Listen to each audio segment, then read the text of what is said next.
cannot seriously believe this monstrosity is approved. It's clearly over the easement line. If you look right here on the plat map, you'll see that it is.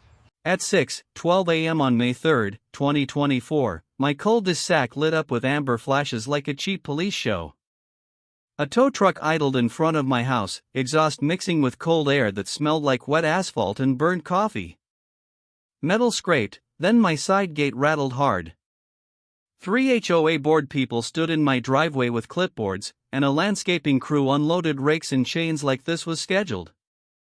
The HOA president pointed at my fence line and said, "We're removing this today. It's on community access." I didn't know it yet, but HOA stormed my Cul De Sac over my plat map, then the county records exposed their whole scheme, and I was about to watch their confidence collapse. She jabbed her pen at the gravel strip beside my driveway and called it community access. I told her it's inside my lot lines. It's deeded to my lot. Not shared.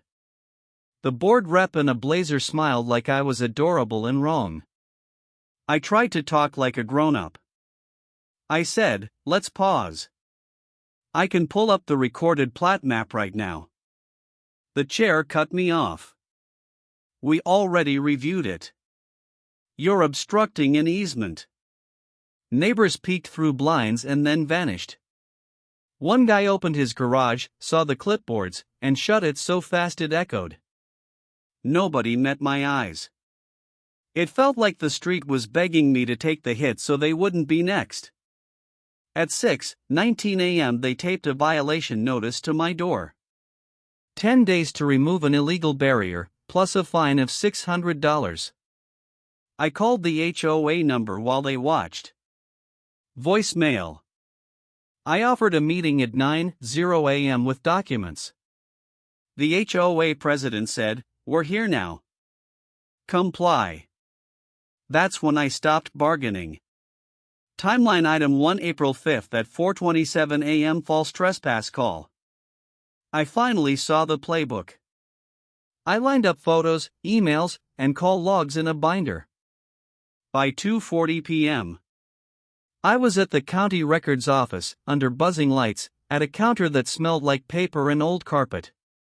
I asked for my subdivision plat, my lot's legal description, and any HOA boundary amendments. The clerk came back with a fat stack wrapped in a rubber band. The file landed with 74 pages, stamped and dated. She slid it to me and said, "This is what controls. Not whatever somebody printed at home." The plat was painfully simple. My lot line wrapped around that gravel strip. No access easement crossed it. The only easement was across the circle and stopped short of my driveway.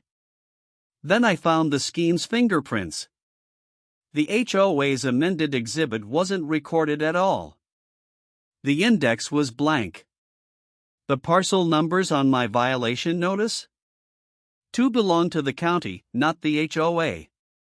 So they'd been collecting common area money for land they didn't own, and using it like a club to keep people quiet.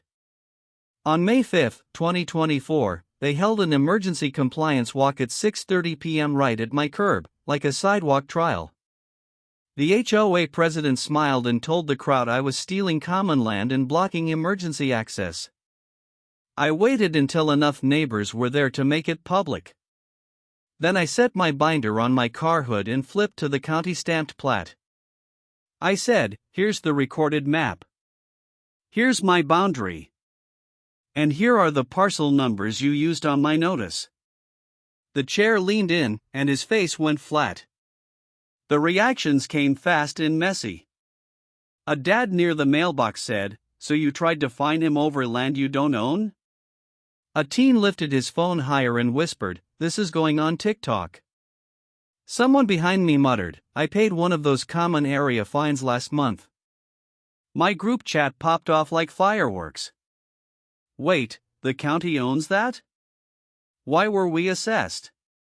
Another neighbor typed, "They told me the plat was confidential." A woman stepped forward and asked the president, "Are you saying the county records are wrong?"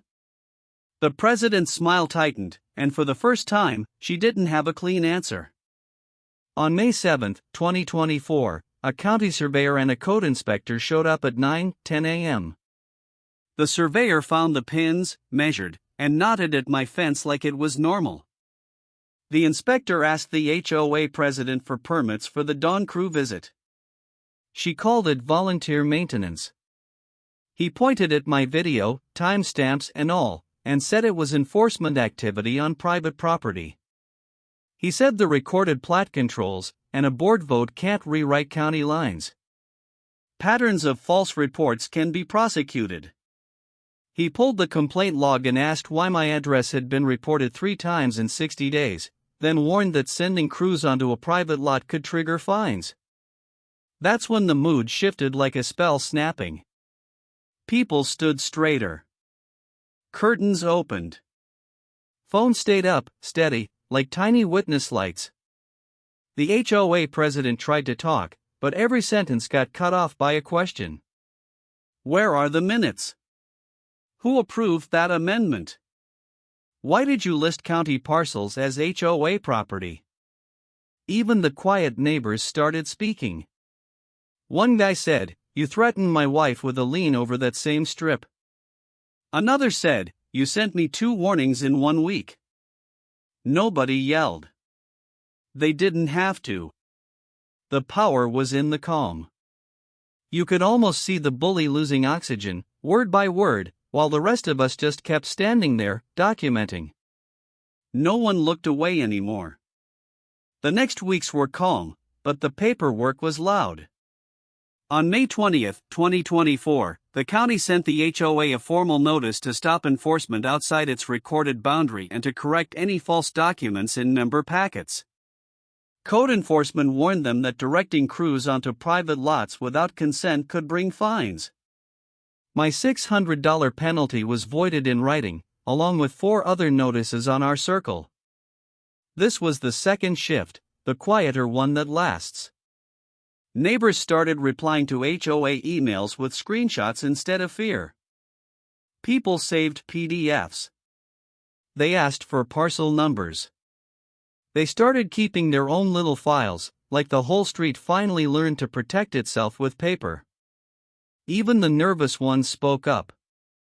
By June 11, 2024, the clubhouse meeting felt like a different town. The room was packed, and the air smelled like cheap carpet and determination. A neighbor asked for financial records tied to those county parcels and the maintenance assessments. Another asked for minutes where the amendment was approved. There weren't any. The HOA president tried to call it a misunderstanding, but the county stamped pages were right there in my binder. She resigned before the meeting ended, and 2 board members followed within a week. When I walked home, the Cul De Sac was quiet in a good way. Just sprinklers, distant TV noise, and my fence standing exactly where it always belonged. If you enjoyed this, hit like, subscribe, and share. Was the HOA wrong? Drop a comment.